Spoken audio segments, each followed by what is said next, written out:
नमस्कार दोस्तों, मैं आपका दोस्त विभोर मोतला एक बार फिर से स्वागत करता हूं आपका करंट अफेयर की नई क्लास में, जिसमें मैं लेकर आया हूं आपके लिए 10 सवाल जो बने हैं आज रात तक की सुर्खियों से। और ये सवाल आपके आने वाली सभी प्रतियोगी परीक्षाओं में आपके लिए लाभदायक सिद्ध होंगे। तो चलिए दोस्तों, शुरू करते हैं आज की क्लास को आज के मोटिवेशन कोटेशन के साथ। आज का मोटिवेशन कोटेशन आपके लिए, अभी रुकना नहीं है तुझे, अभी तो तेरा सफर बाकी है, हर हार में छुपी है जीत कहीं, अभी तो सबसे कड़ी जंग बाकी है। दोस्तों, जब भी हम विद्यार्थी जीवन में होते हैं तो हमें एक चीज सबसे अधिक परेशान करती है, वो है अपने हारने का डर। और वो हारने का डर जो हम पड़ोसियों से और रिश्तेदारों के ताने सुनकर जो हम रोज हारते हैं, कहीं ना कहीं वो हमारी जीत है। क्योंकि ये सब हार हमें आगे बढ़ने के लिए प्रेरित करती हैं, हमें आगे बढ़ने के लिए और अच्छा इंसान बनाती हैं। और एक दिन हम इन छोटी छोटी बाधाओं को पार करते हुए अपने लक्ष्य को प्राप्त करते हैं। तो चलिए दोस्तों, बढ़ते हैं अपने लक्ष्य की ओर, शुरू करते हैं आज की क्लास को। आज का पहला क्वेश्चन है आपके लिए, हाल ही में अजरबैजान और अर्मेनिया के बीच शांति समझौता कहाँ हुआ है? तो दोस्तों, अभी अर्मेनिया और अजरबैजान के बीच हमारा जो जोगिंदर है ट्रम्प, उसने इसके बीच समझौता करा दिया है। तो इसका उत्तर होगा व्हाइट हाउस में। चलिए दोस्तों, अब इस क्वेश्चन को डिटेल से जानते हैं। दोस्तों, ये हैं हमारे ट्रम्प बाबू। इन्होंने क्या किया, यहाँ पर अजरबैजान के जो राष्ट्रपति हैं और इधर अर्मेनिया के प्रधानमंत्री, दोनों देशों को बुलाया और कहा कि मैं आप दोनों के बीच में समझौता कराता हूँ। दरअसल ट्रम्प पर नोबेल प्राइज पाने का बुखार इस तरह से सवार है, वो किसी ना किसी का युद्ध रुकवा कर ही मानेंगे। अब उन्होंने जो अजरबैजान के राष्ट्रपति हैं इल्हम और यहाँ के अर्मेनिया के प्रधानमंत्री निकोल को व्हाइट हाउस में बुलाया और बुलाकर बाकायदा मीडिया के सामने हस्ताक्षर करके समझौता कराया है। अब इन दोनों देशों के बीच विवाद क्या है वो समझते हैं। तो उसके लिए पहले चलना होगा हमें मैप की ओर। अगर हम मैप को देखते हैं, ये है हमारा प्यारा भारत। और मैंने मैप देखने का आपको बताया है कि ये हम प्लस का निशान बनाएंगे, इधर ईस्ट, इधर वेस्ट, ऊपर नॉर्थ और नीचे साउथ होता है। अगर हम भारत से पश्चिम में चलें तो भारत के पश्चिम में पहले आपको नल्ला पाकिस्तान मिलेगा, उसके बाद ईरान मिलेगा। ईरान के उत्तर में और रूस के दक्षिण में ये वाला क्षेत्र जो दो सागरों से घिरा है, एक तरफ काला सागर और एक तरफ कैस्पियन सागर। कैस्पियन सागर, कैस्पियन सागर जो नाम का ही सागर है, क्योंकि इसकी बाउंड्री किसी और सागर से नहीं जुड़ती, यानी ये अपना पानी किसी और सागर से नहीं साझा करता, या इसका पानी किसी और सागर से किसी चैनल के द्वारा नहीं मिलता, इसलिए इसको सागर नहीं कहा जा सकता। ये परिभाषा है एक सागर होने की। अगर कोई सागर तब सागर कहलाएगा जब उसका पानी किसी दूसरे सागर से मिलता हो। अगर आप दुनिया में देखें तो सारे सागर वो सागर हैं जो अपना पानी किसी स्ट्रेट के माध्यम से दूसरे सागर से साझा करते हैं। तो कैस्पियन सागर ये नाम का ही सागर है, क्योंकि इसका आकार बहुत बड़ा है, इसलिए इसे कैस्पियन सागर नाम दिया गया। लेकिन वास्तव में ये एक झील है। ठीक है, तो एक तरफ कैस्पियन सागर हो गया और एक तरफ काला सागर। इन दोनों के बीच में एक पर्वत माला है जिसको हम काकेसस पर्वतमाला के नाम से जानते हैं। पर्वतमाला, और इसकी सबसे ऊंची चोटी माउंट अल्ब्रुस है। क्या है? तो माउंट अल्ब्रुस इसकी सबसे ऊंची चोटी है। तो इस काकेसस क्षेत्र में इस काकेसस क्षेत्र में दो देश हैं जो आपको अभी नहीं दिख रहे होंगे, लेकिन अभी मैं इसका जूम वाला मैप लगाऊंगा तो शायद आपको दिखाई देंगे। तो ये हो गया हमारा जूम करके मैप। अब ये इधर कैस्पियन सागर और उधर तुर्की और यहाँ पर जॉर्जिया। ठीक है, अब आपको ये दोनों देश विजिबल होंगे। तो ये वाला देश, ये अजरबैजान के नाम से हम इसको जानते हैं। तो कौन सा देश हो गया ये? अजरबैजान। और इसका एक साथी देश अर्मेनिया। इन दोनों के बीच विवाद है। और विवाद का कारण क्या है? तो विवाद का कारण है ये क्षेत्र जिसे हम नारगोनो काराबाख रीजन के नाम से जानते हैं। किस नाम से? तो नारगोन काराबाख रीजन के नाम से जानते हैं। साथ ही आज चर्चा में रहने वाला ये वाला क्षेत्र जिसे हम नख नखचिवान नखचिवान नाम से जानते हैं। नखचिवान नाम से इस क्षेत्र को हम जानते हैं। अब ये वाला क्षेत्र जो है ये अजरबैजान का है, अजरबैजान, और ये वाला क्षेत्र आर्मेनिया। अब हम इनके इतिहास में जाते हैं। आर्मेनिया और अजरबैजान 1918 में दोनों स्वतंत्र हो चुके थे, लेकिन प्रथम विश्व युद्ध के बाद दोनों देशों ने यूएसएसआर, जिसे हम आज रसिया के नाम से जानते हैं, उसका बड़ा रूप उसमें शामिल हो गए। लेकिन जैसे ही यूएसएसआर का विघटन 1991 में 15 देशों में हुआ, उन 15 देशों में से 2 देश बनकर निकले, जिन्हें हम आर्मेनिया और अजरबैजान के नाम से जानते हैं। आर्मेनिया जहाँ एक ईसाई बहुल्य राज्य है, वहीं अजरबैजान एक मुस्लिम बहुल देश है। अब इन दोनों के बीच जो बंटवारा हुआ वो ही बड़ा ही अजीब था, क्योंकि ये वाला क्षेत्र जिसे हम नारगोनो काराबाख रीजन के नाम से जानते हैं, यहाँ पर जो लोग रहते हैं वो अर्मेनियाई मूल के ईसाई लोग हैं, और ये वाला क्षेत्र जो नखचिवान है ये अजरबैजान का है, और यहाँ पर अजरबैजान के मूल के लोग रहते हैं, और हमेशा से ही ये अजरबैजान के कंट्रोल में रहा है। लेकिन ये वाला क्षेत्र अब अजरबैजान के कंट्रोल में है। पहले ये किसके, आर्मेनिया के स्वायत्ता में आता था, लेकिन 2023 में इस पर अजरबैजान ने कब्जा कर लिया, हमला कर इस पर कब्जा कर लिया। जैसा कि हम जानते हैं कि आर्मेनिया एक आर्थिक रूप से भी और क्षेत्रफल के रूप से भी, दोनों रूप से एक छोटा देश है, वहीं अजरबैजान एक बड़ी अर्थव्यवस्था है, साथ ही एक बड़ा देश है, क्योंकि अजरबैजान में ये कैस्पियन सागर की तरफ काफी सारा तेल पाया जाता है, और तेल होने के कारण यहाँ पर काफी समृद्धि है, यानी ये एक अमीर देश है। अब ये जो बाकू है ये है अजरबैजान की राजधानी। अब यहाँ से एक पाइपलाइन जो यूरोप को क्या होती है, यूरोप को जाती है। क्यों? क्योंकि कैस्पियन सागर की बाउंड्री किसी और सागर से नहीं लगती, इसलिए इसको ये वाला रूट काला सागर वाला लेना पड़ता है। अब यहाँ से एक पाइपलाइन यहाँ पर होते हुए कहाँ जाती है, काला सागर में तेल के लिए। अब ये वाली लाइन कहाँ से गुजर रही है, आर्मेनिया से, वो नारगोना काराबाख रीजन से और आर्मेनिया क्षेत्र दोनों से गुजर रही है। अब तब भी इन दोनों के बीच संघर्ष होता था, तो आर्मेनियाई लोग इस पाइपलाइन को डैमेज कर देते थे, जिससे बहुत सारा नुकसान अजरबैजान को उठाना पड़ता था। अब दोनों के बीच समझौता किया गया है। अब वो समझौता क्या है, एक बार उसको देख लेते हैं। अब डोनाल्ड ट्रंप आते हैं और डोनाल्ड ट्रंप बोलते हैं कि तुम्हारा भाई अब तुम दोनों के बीच सुलह करा देगा। वैसे तो इनके बीच कई बार पहले भी सुलह की जा चुकी है, लेकिन बार बार युद्ध फिर से इनके बीच छिड़ जाता है। अब ये वाला जो मैंने क्षेत्र आपको बताया, जिसे हम नखचिवान के नाम से जानते हैं, नखचिवान, और ये वाला नारगोनो काराबाख, नारगोनो काराबाख। अब ये वाले क्षेत्र पर तो अजरबैजान का अधिकार मान लिया गया है, यानी किसका क्षेत्र था, ये आर्मेनिया का क्षेत्र था, इस पर अधिकार मान लिया गया है अजरबैजान का। और ये वाला जो क्षेत्र है इसके लिए एक कॉरिडोर का निर्माण कराया जाएगा जो आर्मेनिया से होकर गुजरेगा।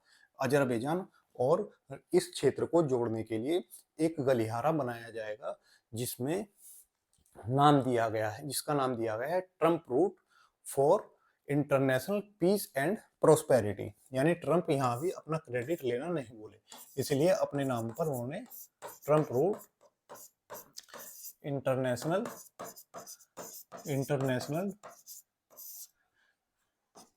Trump route for international peace and prosperity, इस नाम से इन्होंने एक गलियारा बना दिया जो यहाँ से अजरबैजान के लोग यहाँ आ जा सके। इसके लिए इन्होंने एक गलियारा बना दिया, यानी ये आर्मेनियाई देश है, इसके क्षेत्र को अजरबैजान का मान लिया गया, और अजरबैजान के क्षेत्र के लिए इसकी और जमीन भी किसको दे दी गई, अजरबैजान को दे दी गई, क्योंकि इसके बीच से गुजरेगा तो इसकी जमीन जाएगी ही जाएगी। ठीक है। अब ये जो दोनों देश हैं इन्होंने मीडिया के सामने बैठकर हस्ताक्षर किए हैं कि ये दोनों आपस में नहीं लड़ेंगे, लेकिन अभी और यहाँ पर ट्विस्ट बाकी है, क्योंकि हमेशा से ये दोनों देश मध्यस्थता स्वीकार करते आए हैं रूस की, लेकिन अमेरिका ने रूस के क्षेत्र में आकर अपनी प्रभुत्व को स्थापित करने का एक प्रयास किया है। अब इस प्रयास को पुतिन कैसे देखते हैं, ये देखने वाली बात होगी।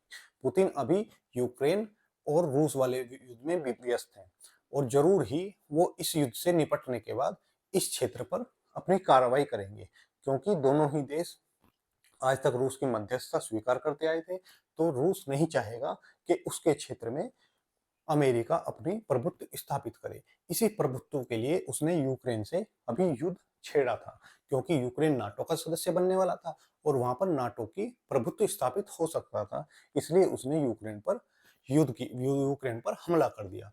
अब जब पुतिन और ट्रंप दोनों की मुलाकात अलास्का में 15 अगस्त को होने वाली है और दोनों यूक्रेन मुद्दों पर बातचीत करते हैं।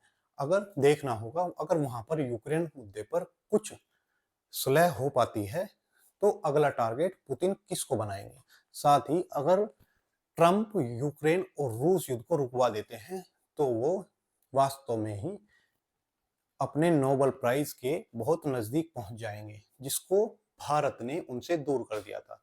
ट्रंप का मानना है कि भारत और पाकिस्तान के बीच जो युद्ध रुकवाया वो उनके द्वारा रुकवाया गया था, लेकिन भारत ने इस बात का खंडन कर दिया कि दोनों के देश के बीच युद्ध ट्रंप ने रुकवाया है। और इसी बात से नाराज होकर भारत पर ट्रंप ने बहुत सारे टैरिफ लगा दिए। टैरिफ की आजकल आलोचना अमेरिका में भी काफी हो रही है, क्योंकि उस टैरिफ का हर जाना किसको भुगतना पड़ेगा, वहां के लोगों को। क्योंकि ट्रंप ने 95 देशों पर टैरिफ लगाए हैं, जिसमें से सबसे अधिक में भारत आता है। भारत और ब्राजील दो ब्रिक्स सदस्य देश हैं जिन पर 50% के पास टैरिफ लगा है। चाइना का भी फाइनल नहीं है, फिर भी उस पर 34% टैरिफ लगा है। इससे क्या होगा, दूसरे देश जो निर्यात अमेरिका में करते हैं वो वहां के लोगों को महंगा पड़ने वाला है। अंत में जो उसकी भरपाई करेंगे वो वहां के लोग ही करेंगे। इससे लोगों में महंगाई बढ़ेगी और रोष उत्पन्न होगा। तो इसका जो रिजल्ट आने वाला है वो उल्टा ट्रंप पर ही भारी पड़ने वाला है। तो देखते हैं अभी ट्रंप कैसे रिएक्ट करेगा। अब इन दोनों देशों के बीच अगर हम बात करें तो आर्मेनिया और अजरबैजान के बारे में भारत की कूटनीति क्या है। भारत जहां आर्मेनिया का हमेशा सपोर्टर रहा है, वहीं अजरबैजान पाकिस्तान के ग्रुप में रहा है। ऑपरेशन सिंदूर के दौरान भी हमने देखा कि अजरबैजान, तुर्की और चाइना ने पाकिस्तान का खुलकर सपोर्ट किया, साथ ही उन्हें हथियार भी उपलब्ध कराए। अब आर्मेनिया को भारत हथियार उपलब्ध कराता है, यानी इस क्षेत्र में आर्मेनिया का भारत समर्थक रहा है और आर्मेनिया भारतीय हथियारों का एक प्रमुख आयातक देश है। ठीक है, तो अभी देखते हैं आगे इसमें क्या होगा, लेकिन अभी के लिए ट्रंप ने इन दोनों देशों के बीच समझौता करा दिया है। ठीक है, अगर मैं बात करूं यहाँ पर आर्मेनिया की, तो आर्मेनिया की राजधानी येरेवन और अजरबैजान की राजधानी बाकू है। क्या है इसकी राजधानी? बाकू है। ठीक, चलिए अब देखते हैं रिवीजन के कुछ क्वेश्चन। हाल ही में अशोक स्तंभ की प्रतिकृति का अनावरण किस देश में किया गया? तो श्रीलंका में इसका अनावरण किया गया। हाल ही में जारी रिपोर्ट के अनुसार भारत में पिछले 5 वर्षों में बौद्धिक संपदा फाइलिंग में कितने % की वृद्धि हुई है? तो 44% की वृद्धि हुई है। हाल ही में किस विधेयक के तहत बीसीसीआई को राष्ट्रीय खेल निकायों के दायरे में लाने का प्रस्ताव किया गया है? तो राष्ट्रीय खेल शासन अधिनियम 2025। अब ये सरकारी संस्था होगी जिसे पहले एक प्राइवेट संस्था का दर्जा प्राप्त था। भारत कितने वर्षों के अंतराल के बाद फिडे यानी शतरंज विश्व कप की मेजबानी करने वाला है? तो 23 वर्षों बाद भारत फिडे वर्ल्ड कप की मेजबानी करने वाला है। क्वेश्चन नंबर 2 देखते हैं। हाल ही में भारत के किस शहर को 2025 की सुरक्षा रैंकिंग में सबसे सुरक्षित शहर घोषित किया गया है? हाल ही में मिड 2025 नवंबो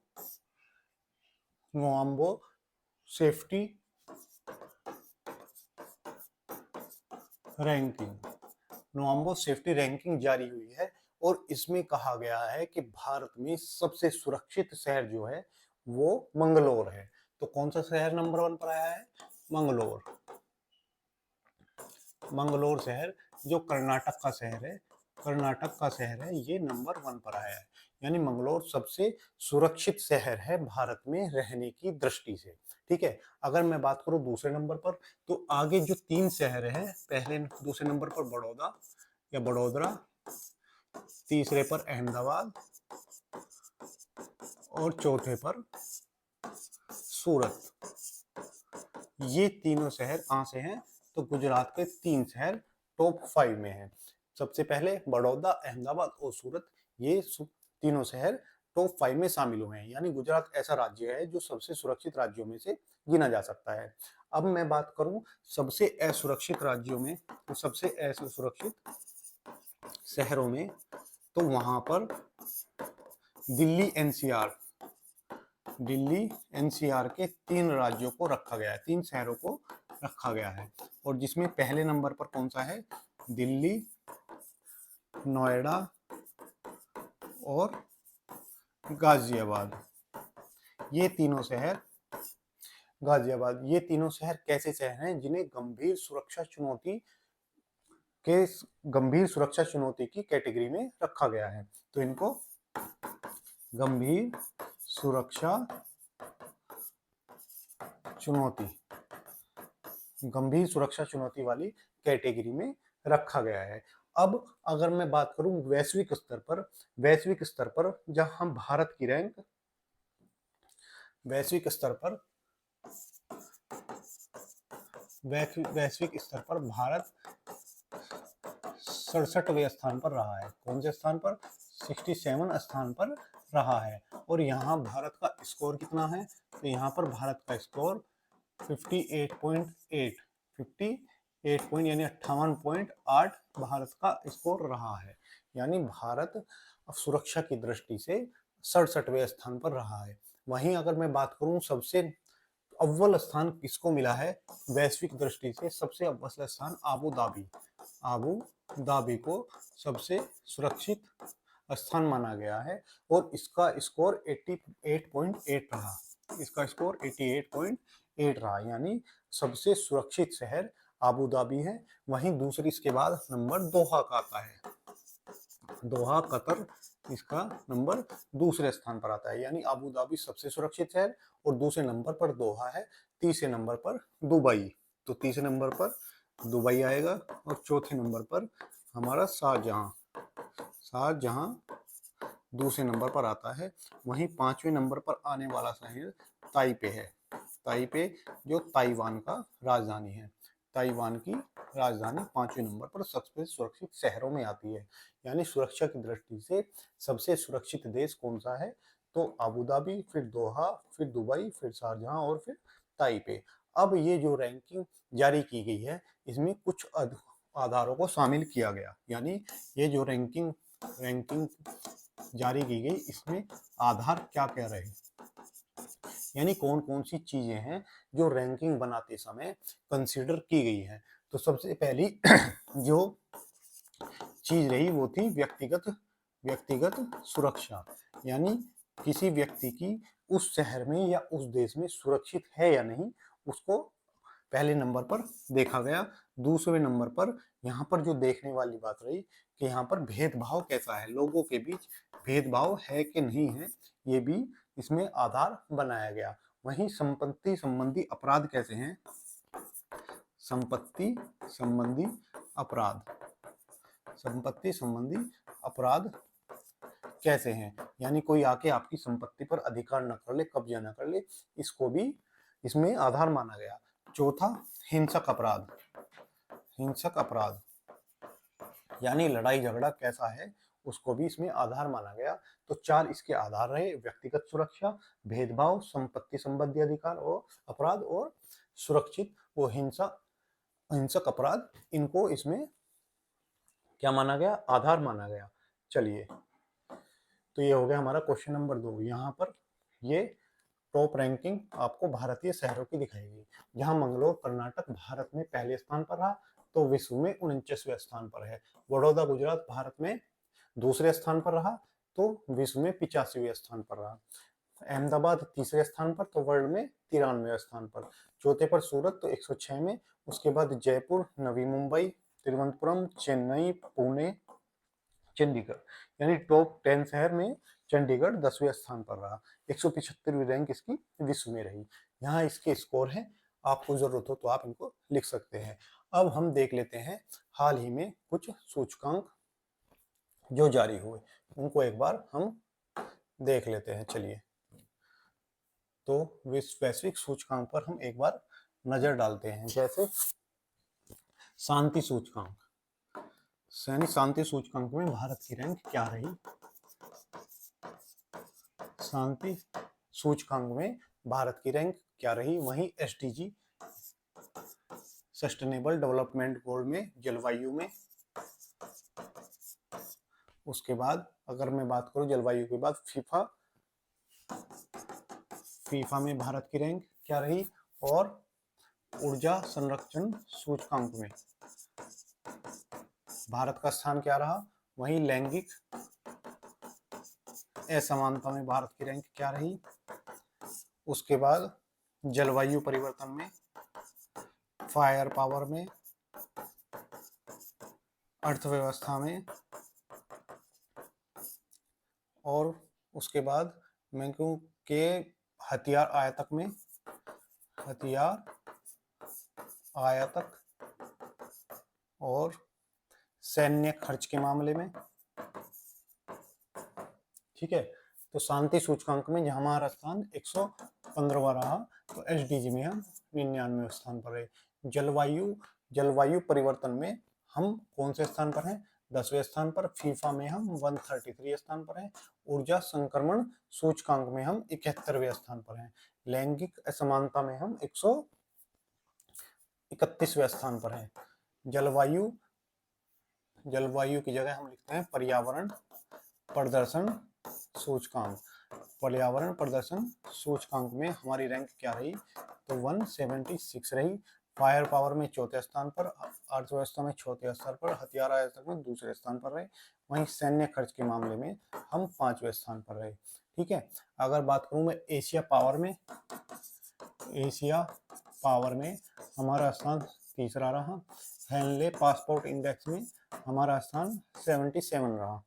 ठीक है, तो ये थे हमारे कुछ इंडेक्स जो अभी भारत जिनमें इस रैंक पर रहा। हाल ही में गिफ्ट सिटी के नए प्रबंध निदेशक और ग्रुप सीईओ के रूप में किसे नियुक्त किया गया। गिफ्ट सिटी जो गुजरात के गांधीनगर शहर में है, संजय कौल को इनका निदेशक बनाया गया। भारत में हर वर्ष राष्ट्रीय ध्वज दिवस कब मनाया जाता है, तो 22 जुलाई को मनाया जाता है। हाल ही में किस भारतीय नेता ने उपराष्ट्रपति के पद से इस्तीफा दे दिया। जगदीप धनखड़ जी ने इस्तीफा दे दिया। आप मुझे कमेंट बॉक्स में बताएंगे ये जगदीप धनखड़ जी किस क्रम के उपराष्ट्रपति थे, इनका क्रम क्या था। जगदीप धनखड़। हाल ही में चीन दुनिया का सबसे बड़ा बांध किस नदी पर बना रहा है, तो ब्रह्मपुत्र नदी पर बना रहा है। ब्रह्मपुत्र नदी जिसे हम तिब्बत में किस नाम से जानते हैं, तो यारलंग सांगपो के नाम से हम इसको जानते हैं। चलिए, क्वेश्चन नंबर 3 है, हाल ही में जारी रिपोर्ट के अनुसार 2014 में अब तक मन की बात कार्यक्रम में कुल कितनी आय अर्जित की गई है। दोस्तों, हमारे प्रधानमंत्री भारतीय पीएम जिनका नाम क्या है, नरेंद्र दामोदर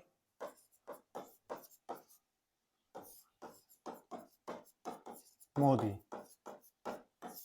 ठीक है, नरेंद्र दामोदर दास मोदी जिनका नाम है, इन्होंने जब 2014 में प्रधानमंत्री पद पर नियुक्त हुए तो इन्होंने एक कार्यक्रम की शुरुआत की जिसका नाम था मन की बात। और ये मन की बात कार्यक्रम हर माह के अंतिम रविवार को आता है, जिसमें प्रधानमंत्री हमारे यहाँ की जनता से अपने मन की बात करते हैं। और ये इसकी शुरुआत कब हुई, तो इसकी शुरुआत 3 अक्टूबर 2014 से इसकी शुरुआत हुई और हाल ही में इसका 124वां एपिसोड यानी 124वां संस्करण आया। अब इस संस्करण के बाद एक हमारे राज्य प्रसारण मंत्री है एल मुरुगन। हमारे कौन? राज्य प्रसारण मंत्री, जिनका नाम है एल मुरुगन। इन्होंने एक राज्यसभा में एक जानकारी साझा की और इन्होंने बताया कि अब तक जो मन की बात कार्यक्रम है, इससे 124 जो एपिसोड हुए हैं उसमें 34.13 करोड़ रुपए की क्या हुई है? करोड़ रुपए की कमाई की गई है। ठीक है, किसकी? तो 34.13 करोड़ रुपए की कमाई की गई है। और इस कार्यक्रम का जो निर्माण है वो किसके द्वारा किया गया? तो आकाशवाणी द्वारा इसका निर्माण किया गया, यानी प्रधानमंत्री आकाशवाणी के माध्यम से लोगों से संवाद करते हैं। अब इसके द्वारा जो कमाई हुई है उसमें अलग अलग प्लेटफॉर्म पर जो लोगों के साथ वार्ता होती है, लोग उसको डायरेक्ट जुड़ते हैं या सीधा जुड़ते हैं, उसके माध्यम से कमाई हुई है। तो इसमें जो माध्यम है, ऑल इंडिया रेडियो के आकाशवाणी, दूरदर्शन जिसमें राष्ट्रीय और क्षेत्रीय भाषाओं में प्रसारण किया जाता है, वहीं डीडी फ्री डिश टीवी पर प्रसारण किया जाता है, वहीं ओटीटी यानी ओवर द टॉप और मोबाइल के द्वारा जोड़ा जाता है। तो अगर मैं बात करूं इसमें किस किस के माध्यम से, तो आकाशवाणी ऑल इंडिया रेडियो पर के माध्यम से जुड़ते हैं, वहीं दूरदर्शन फ्री डीडी डिश, उसके बाद ओटीटी यानी ओवर द टॉप जो प्लेटफॉर्म है उसके माध्यम से, और मोबाइल के माध्यम से लोग यहाँ सीधा संपर्क कर पाते हैं। तो इन सब ने 34.13 करोड़ की कमाई अभी कर दी है। किसके माध्यम से? प्रधानमंत्री का जो कार्यक्रम है मन की बात, जिसके द्वारा वो जनता से सीधा संपर्क करते हैं। अब देखते हैं आगे क्वेश्चन। अगला क्वेश्चन ये देखें, हमारे प्रधानमंत्री जी और मन की बात हर माह के अंतिम रविवार को करते हैं। अब देखते हैं क्वेश्चन अगले। भारतीय रेलवे ने हाल ही में किस प्रकार की पर्यावरण अनुकूलन ट्रेन का सफल परीक्षण किया है? तो ये ट्रेन है हरित हाइड्रोजन से संचालित ट्रेन हाइड्रोजन, जिसे हम भविष्य के ईंधन के रूप में भी जानते हैं। इसके 3 समस्थानिक होते हैं। कौन कौन से समस्थानिक हैं? तो H1, 1H2 और 1H3। इनको हम किस नामों से जानते हैं, आप मुझे कमेंट बॉक्स में लिखकर बताएंगे। ठीक है। हाल ही में कारगिल विजय दिवस कब मनाया गया? तो 26 जुलाई को कारगिल विजय दिवस मनाया गया और ऑपरेशन विजय के द्वारा हमने कारगिल को जीता था पाकिस्तान से। हाल ही में वर्ल्ड यूनिवर्सिटी गेम्स 2025 में भारत ने कुल कितने पदक जीते हैं? तो भारत ने इसमें 12 पदक जीते हैं। हाल ही में तुर्की ने किस गैर परमाणु बम का अनावरण किया है जिसे दुनिया का सबसे शक्तिशाली बम कहा जा रहा है? तो इसका नाम है गैजेप बम का तुर्की ने क्या किया है? अभी परीक्षण किया है। अब देखते हैं क्वेश्चन नंबर 4। क्वेश्चन नंबर 4 है आज का।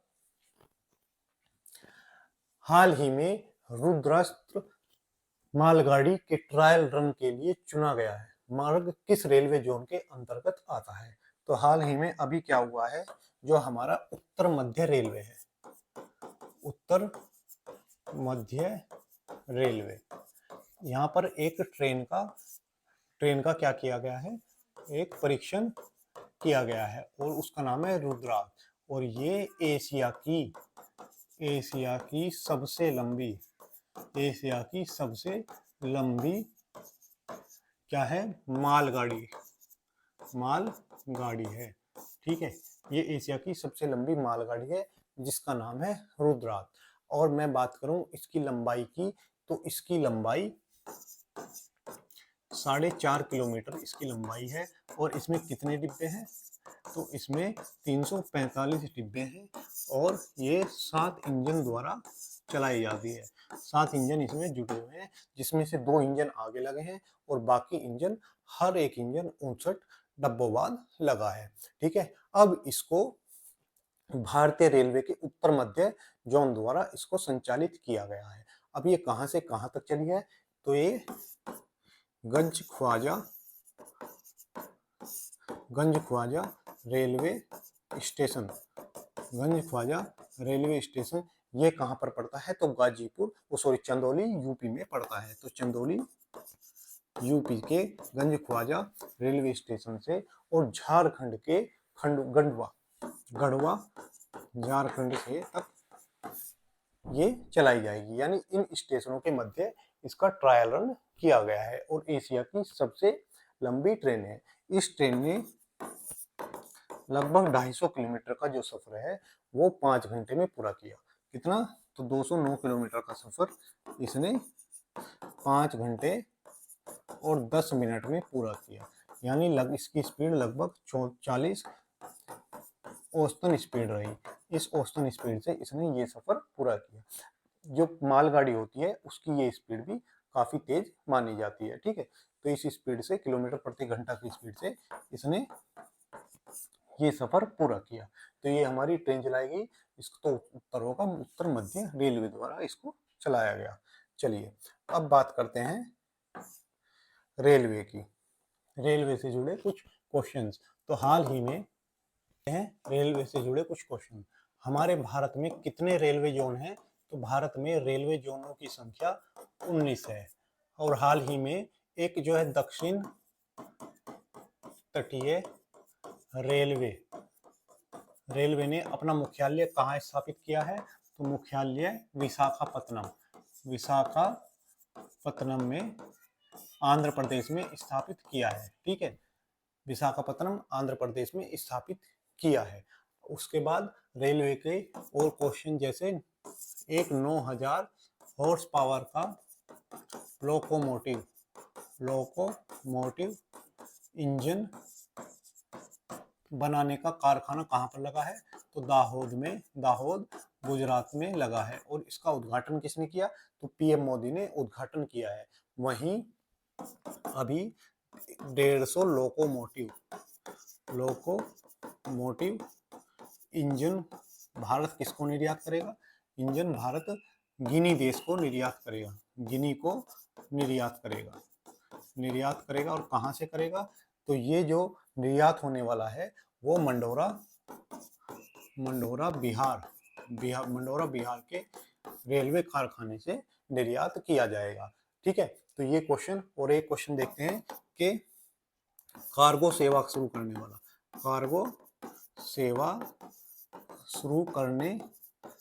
वाली मेट्रो कौन सी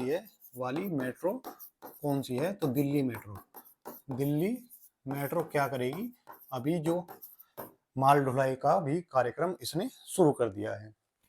ठीक है, अगर और बात करूं रेलवे की, तो भारत में पहली रेल कब चली, तो भारत में पहली रेल 1853 में मुंबई से ठाणे के बीच चली।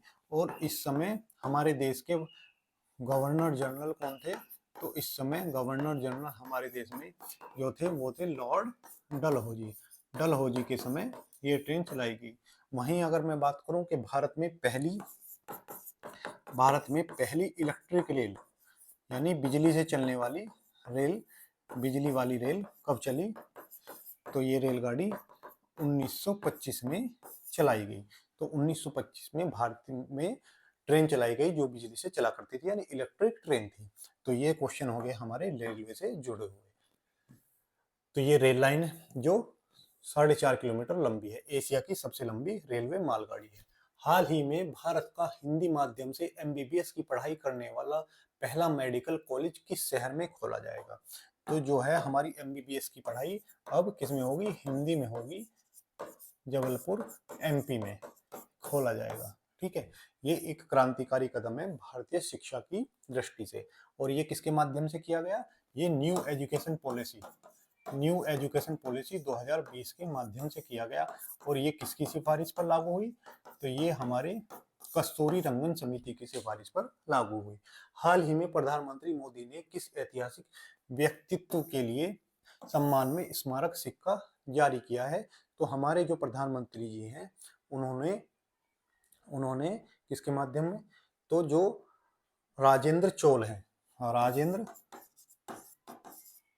चोल फर्स्ट के सम्मान में जारी किया है। हाल ही में रोमन पेरेरा ने कितने घंटे लगातार भारतनाट्यम नृत्य कर विश्व रिकॉर्ड बनाया है? तो 170 घंटे लगातार इन्होंने भारतनाट्यम किया लगातार।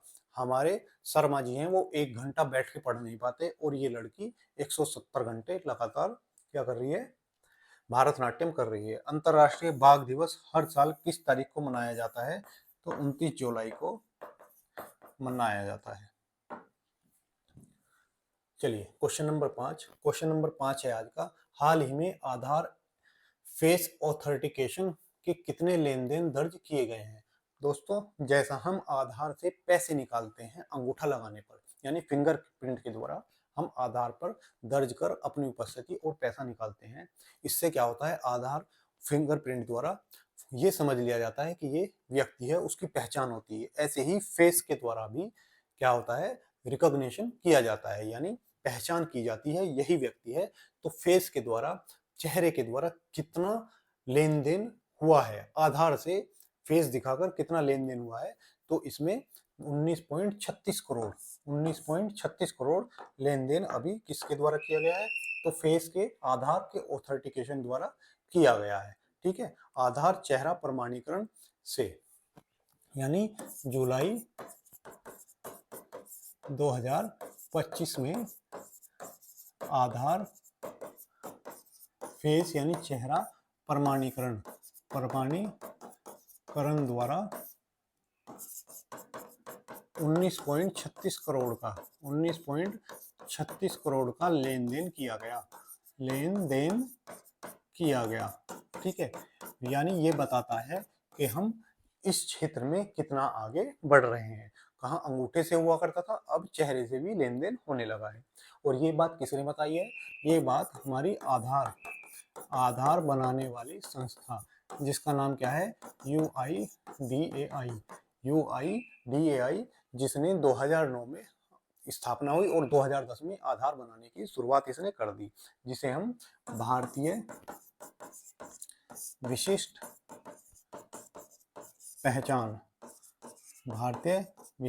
पहचान प्राधिकरण के नाम से जानते हैं। ठीक है, प्राधिकरण के नाम से जानते हैं। इसकी शुरुआत कब हुई? तो इसकी शुरुआत 2009 में हुई और आधार 2010 से इसने आधार बनाना शुरू कर दिया। आधार कार्ड 2010 से इन्होंने बनाना शुरू कर दिया। अब इसके माध्यम से हम क्या ट्रांसफर ऑफ पेमेंट करने लगे हैं।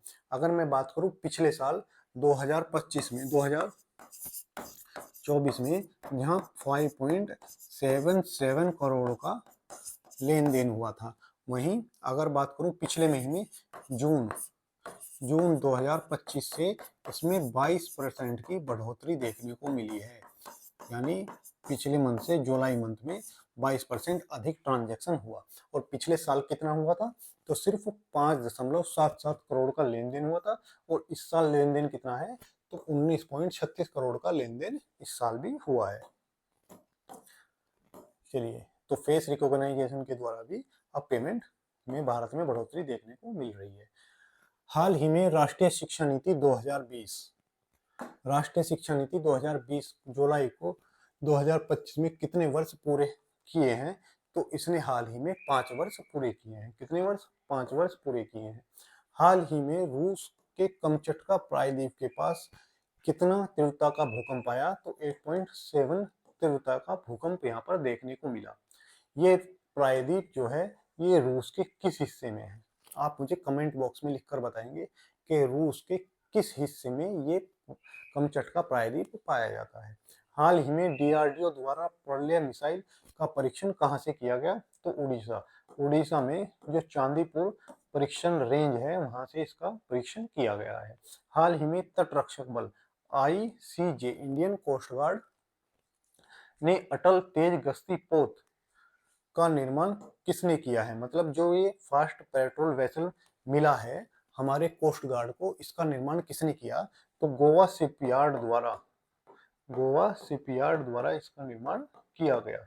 शिपयार्ड द्वारा इसका निर्माण किया गया। गोवा शिपयार्ड द्वारा तटरक्षक बल, जिसकी स्थापना 1 फरवरी 1977 को हुई थी, उसको ये दिया गया। कैसा है? गश्ती जहाज है, यानी इस पर बैठकर हमारे तटरक्षक बल हमारे तटों की रक्षा करते हैं। अगला क्वेश्चन देखते हैं, क्वेश्चन नंबर 6। हाल ही में टाटा ऑटोकॉम ने किस देश आधारित आईसीए ग्रुप का अधिग्रहण किया है? तो जो हमारा टाटा ग्रुप है, टाटा ग्रुप, इसने स्लोवाकिया देश के ग्रुप, जिसका नाम है IAC, यानी अंतरराष्ट्रीय इंटरनेशनल ऑटोमोटिव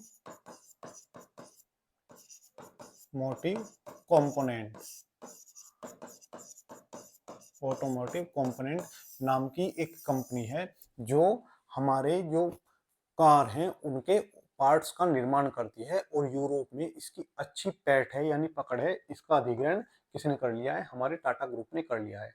यानी ये भारत की बढ़ती हुई तकनीक और भारत की प्रभुत्व को दर्शाता है कि भारत अब यूरोप की कंपनियों को भी खरीद रहा है। टाटा जो भारत का ब्रांड है, उसने अभी अंतरराष्ट्रीय ऑटोमोटिव कंपोनेंट को खरीद लिया है। यानी भारत अब यूरोप में भी अपने थोड़े दिन में अपने क्या करेगा? वाहन बेचना शुरू करेगा। तो ये स्लोवाकिया की एक कंपनी है जिसको टाटा ने अधिग्रहित कर लिया है। हाल ही में प्रधानमंत्री नरेंद्र मोदी ने इंदिरा गांधी के कितने दिन लगातार प्रधानमंत्री होने का रिकॉर्ड तोड़ा है? तो इंदिरा गांधी जी जो 4077 दिन रही, तो अभी प्रधानमंत्री 4078 दिन रहने के बाद उनका रिकॉर्ड तोड़ चुके हैं। हाल ही में संसद रत्न पुरस्कार कुल कितने सदस्यों को दिया गया? 17 सदस्यों को दिया गया। वहीं जूरी पुरस्कार भी मिला था, जो 4 लोगों को दिया गया था। हाल ही में जारी रिपोर्ट के अनुसार भारत में समानता के मामले में किस देश को पछाड़ा है? तो चीन और यूएसए को भारत ने पछाड़ा है। और भारत की रैंक इसमें क्या रही है? आप मुझे बताएंगे कि भारत की रैंक इसमें क्या रही थी समानता में। हाल ही में ऑस्ट्रेलिया सरकार ने यूट्यूब को कितने वर्ष उम्र के बच्चों के लिए प्रतिबंधित कर दिया है? तो ऑस्ट्रेलिया ने कहा है कि 16 वर्ष से जो कम उम्र के बच्चे हैं वो यूट्यूब नहीं देख पाएंगे। हमारे यहाँ अगर बैन कर दिया तो हम तो अपने पापा की आईडी से मना कर भी देख लेंगे, यानी हमें रोक पाना नामुमकिन है। इसलिए भारत सरकार ऐसे कदम नहीं उठाती है ना। भारत सरकार चाहती है जितने बच्चे छोटे छोटे ही अपने पैरों पे खड़े हो जाएं तो अच्छा है। काकोरी कांड दिवस कब मनाया जाता है? दोस्तों, काकोरी कांड दिवस जो 9 अगस्त को मनाया जाता है। काकोरी कांड ये एक घटना है हमारे आज़ादी के इतिहास की। आज़ादी में काकोरी कांड घटना को एक स्वर्णिम स्थान मिलता है, क्योंकि ये घटना तब की है तब भारत में असहयोग आंदोलन चल रहा था। भारत में असहयोग आंदोलन किसके बाद चला है? तो जो भारत में जलियांवाला बाग जैसी घटना हुई उसके विरोध में असहयोग आंदोलन चलाया गया। और ये किसने चलाया? तो ये हमारे गांधी जी ने इसकी क्या किया? नेतृत्व किया।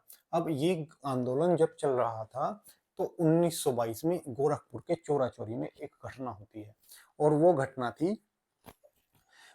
थी कि वहां पर गुस्साए ग्रामीणों ने एक पुलिस स्टेशन में आग लगा दी, और वहां पर 22 लोग जलकर मर गए।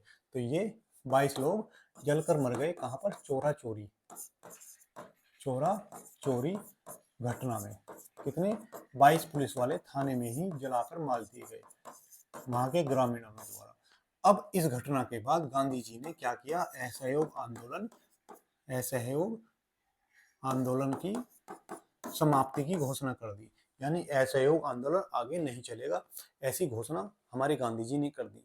इससे जो हमारा युवा वर्ग जुड़ा हुआ था उसको काफी झटका लगा, क्योंकि वो देखना चाहता था और उनको विश्वास था कि गांधी जी असहयोग आंदोलन के द्वारा कुछ बड़ा जरूर करेंगे।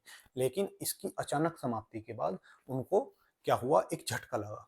अब उन्होंने देखा कि अहिंसा से कुछ मिलने वाला नहीं है, हमें कुछ बड़ा करना होगा और इसके लिए हमें पैसे की आवश्यकता होगी। इसको देखते हुए हमारे 3 जांबाज क्रांतिकारी, जिनमें राम प्रसाद बिस्मिल, राम प्रसाद बिस्मिल, अशफाक उल्लाह खां,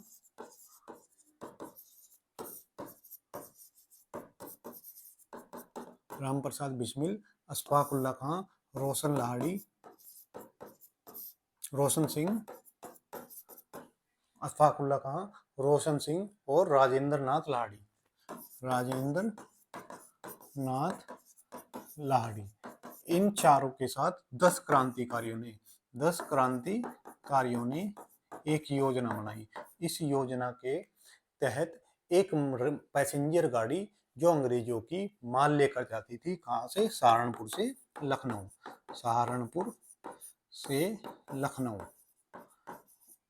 ये पैसेंजर थी लखनऊ पैसेंजर ट्रेन, जिसका नाम था 8 डाउन ट्रेन नाम की ट्रेन, जो सहारनपुर से लखनऊ अंग्रेजों का माल लेकर जाती थी, उसको लूटने की योजना बनाई गई। और इसी क्रम में लखनऊ जब ये पहुंचने वाली थी, लखनऊ से 9 किलोमीटर पहले एक स्थान पड़ता है जिसको काकोरी नाम से जाना जाता है। इस काकोरी नामक स्थान पर लखनऊ से पहले ही इस ट्रेन को लूट लिया गया। इसमें इन क्रांतिकारियों ने पहले ही यात्रियों को बता दिया था कि ये किसी की हत्या करने नहीं आए हैं, ये सिर्फ अंग्रेजों के खजाने को लूटने आए हैं।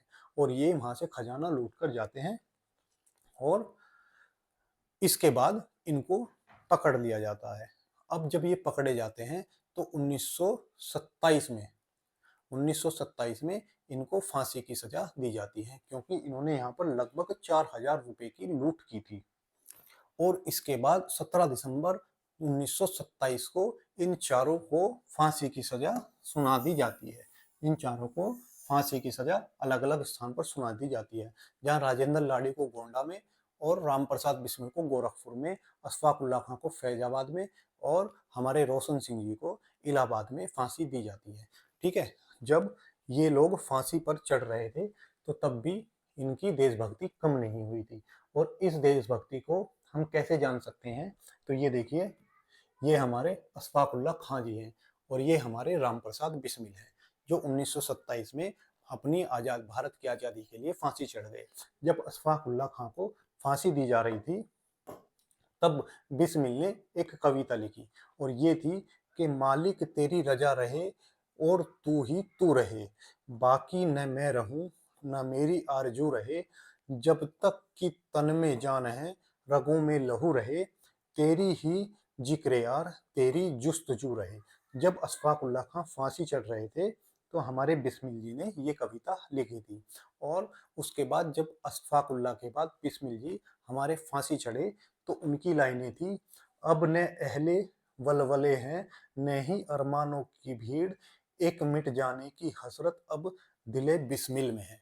यानी ये लाइनें तब भी जब ये फांसी चढ़ रहे थे, यानी इनको फांसी चढ़ने का कोई दुख नहीं था, ये अभी भी देशभक्ति से भरे हुए थे। ये पिस्तौल है जो इस जो घटना में प्रयोग की गई थी, किसके द्वारा, इन क्रांतिकारियों के द्वारा। और ये फ्रांस की निर्मित एक पिस्तौल थी, आप देख सकते हैं, ये इस पिस्तौल इस काम में प्रयोग की गई थी। तो ये हमारे देशभक्त हैं जो हमारे देश की आज़ादी के लिए हंसते हंसते फांसी पर चढ़ गए। तो 9 अगस्त को ये दिवस मनाया गया। और 2021 में हमारे, ये याद रखने वाली बात है कि 2021 में हमारे जो सीएम हैं उत्तर प्रदेश के योगी जी, इन्होंने इस घटना का नाम, अंग्रेजों ने जो इस घटना को नाम दिया काकोरी षड्यंत्र, तो इस घटना का नाम काकोरी षड्यंत्र से बदलकर काकोरी कांड कर दिया गया। ठीक है, तो ये भी आप याद रखेंगे।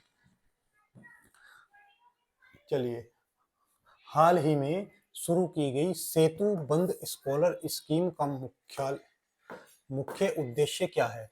तो इसमें क्या है, जो हमारे गुरुकुल में पढ़ने वाले छात्र हैं, गुरुकुल में पढ़ने वाले छात्र हैं, इनको अनुसंधान या रिसर्च के लिए आईआईटी में भेजना, ये इसका उद्देश्य है। हाल ही में कोचीन अंतर्राष्ट्रीय हवाई अड्डा किस नवीन पहल से जलवायु परिवर्तन निपटने की योजना बना रहा है।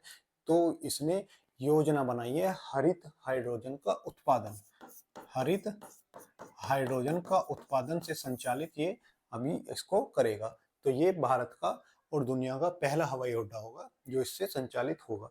हाल ही में महाराष्ट्र सरकार ने किस महान वैज्ञानिक की जयंती को सतत कृषि दिवस के रूप में मनाने का निर्णय लिया है? तो हमारे जो एम एस स्वामीनाथन है, एम एस स्वामीनाथन जो हमारे हरित क्रांति के जनक हैं, उन्होंने की जयंती को ये मनाने का निर्णय लिया गया है। हाल ही में हुआ केल्यूचेवस्काय ज्वालामुखी विस्फोट किस वैश्विक भूगर्भीय क्षेत्र का हिस्सा माना जाता है? तो ये कमचटका प्रायद्वीप, कमचटका प्रायद्वीप जो रूस के पूर्वी हिस्से में है, रूस के पूर्वी हिस्से में जो प्रायद्वीप है उसका हिस्सा ये माना जाता है। प्रशांत महासागर क्षेत्र में ये पड़ता है। क्वेश्चन नंबर 8 देखते हैं। हाल ही में सुश्री एस राधा चौहान को हाल ही में किस पद पर नियुक्त किया गया? तो अभी जो हमारी राधा चौहान जी हैं, राधा चौहान, ये यूपी कैडर की 1988 बैच की आईएएस अधिकारी हैं, आईएएस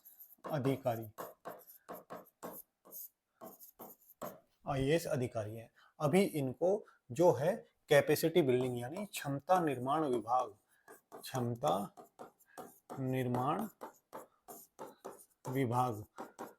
विभाग की पूर्णकालिक अध्यक्ष नियुक्त किया गया है,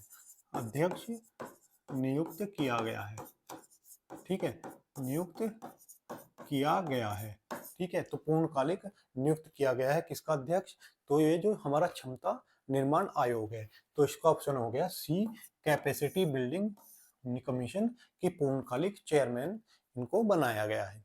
अब ये क्या है, 1988 की आईएएस अधिकारी है और इससे पहले कार्मिक और प्रशिक्षण विभाग, और कहां पर थी? तो इससे पहले कार्मिक और प्रशिक्षण विभाग में अपनी सेवाएं दे चुकी है, विभाग में कार्यरत थी, यानी अब इनसे कहां पर आ गई हैं? तो हमारे कैपेसिटी बिल्डिंग कमीशन की अध्यक्ष इनको बनाया गया है। अगर मैं बात करूं ये क्षमता निर्माण आयोग या क्षमता निर्माण विभाग, इसकी स्थापना कब की गई? तो इसकी स्थापना 1 अप्रैल 2021 में भारत सरकार ने एक प्रोग्राम शुरू किया जिसका नाम था मिशन कर्मयोगी पहल। क्या किया गया? तो भारत सरकार के मिशन कर्मयोगी पहल कार्यक्रम के तहत इसको स्थापित किया गया। अब ये जो कार्यक्रम था, ये जो हमारी सिविल सेवक हैं, सिविल सेवकों की ट्रेनिंग के लिए, के प्रशिक्षण और क्षमता निर्माण के लिए ये कार्यक्रम शुरू किया गया।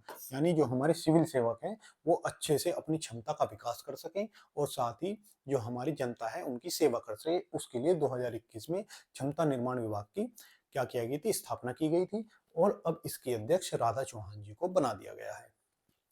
ये जो सिविल सेवा है इसके भारत में जनक कौन है? तो इसके भारत में जनक कहे जाते हैं लॉर्ड कॉर्नवालिस, जिनका कार्यकाल कब तक रहा? तो 1786 से और 93 तक इनका कार्यकाल रहा। और इस सिविल सेवा को भारत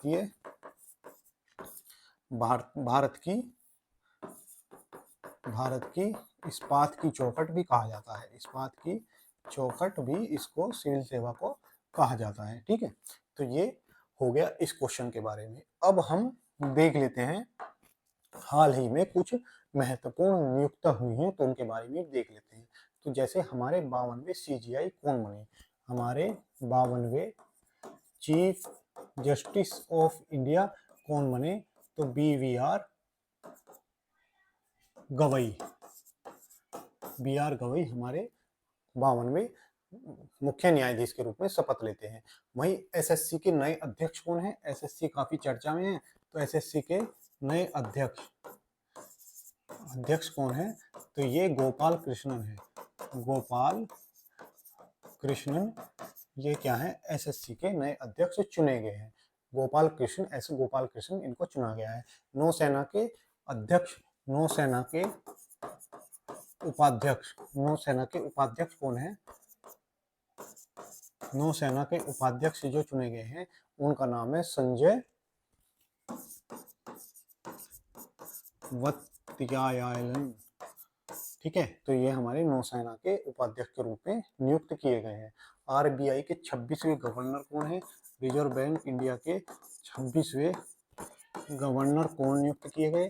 तो 26वें गवर्नर हमारे संजय मल्होत्रा जी हैं। कौन है? तो संजय मल्होत्रा जी यहाँ के गवर्नर नियुक्त किए गए। ठीक है, तो आरबीआई के ये 26वें गवर्नर हैं। वहीं यूपीएससी के अध्यक्ष, यूपीएससी जो हमारी सिविल सेवा है उसके अध्यक्ष कौन है? तो इसके अध्यक्ष अजय कुमार जी को नियुक्त किया गया है। अजय कुमार जी को नियुक्त किया गया है। ठीक है, आप मुझे कमेंट बॉक्स में बताएंगे पहले भारतीय जो सिविल सेवा में चुने गए, यानी पहले ऐसे कौन से भारतीय थे जिन्होंने सिविल सेवा की परीक्षा पास की? ऐसे भारतीय कौन थे, उनका नाम क्या था? ठीक है, तो ये हो गए यूपीएससी के अध्यक्ष। वहीं अगर बात करूं एसएसबी के निदेशक, एसएसबी के महानिदेशक और नियुक्त किए गए, महानिदेशक संजय जी को नियुक्त किया गया। तो संजय जी हमारे एसएसबी के संजय निधान जी, इनको नियुक्त किया गया है। 23वें विधि आयोग के अध्यक्ष, 23वें विधि आयोग यानी कानून बनाने वाला विधि आयोग के अध्यक्ष कौन है? विधि आयोग के अध्यक्ष किसे नियुक्त किया गया है? तो 23वें विधि आयोग के अध्यक्ष हमारे महेश्वरी जी हैं। दिनेश महेश्वरी जी हमारे 23वें विधि आयोग के अध्यक्ष हैं। ठीक है, अगर बात करूं पीएम मोदी की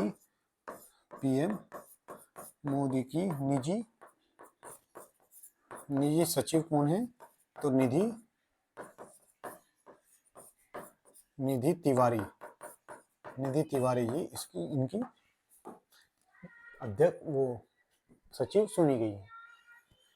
चलिए क्वेश्चन देखते हैं। हाल ही में भाईल जनजाति का गर्वी त्योहार मुख्य रूप से किस देवता को समर्पित है?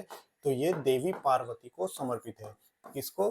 तो देवी पार्वती को समर्पित है। हाल ही में संयुक्त राज्य अमेरिका द्वारा घोषित टैरिफों में लगभग कितने देश प्रभावित हुए हैं? तो इसके ईयू के साथ 95 देश प्रभावित हुए हैं। हाल ही में भारत के नए उप सेना प्रमुख के रूप में किसे नियुक्त किया गया है? तो ये पुष्पेंद्र सिंह जी को नियुक्त किया गया है।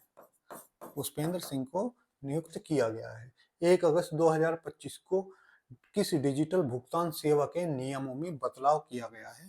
तो यूपीआई, जिसे एनपीसीआई द्वारा बनाया गया है, उसके द्वारा उसके नियमों में बदलाव किया गया है। क्वेश्चन नंबर 9, हाल ही में जारी रिपोर्ट के अनुसार एलआईसी ने Q1 FY26 कितना शुद्ध लाभ कमाया है? तो 10,987 का शुद्ध लाभ कमाया है। ठीक है, एलआईसी ने अभी जो हमारा क्वार्टर है उसमें इतने का लाभ कमाया है। चलिए, तो ये एलआईसी हो गई।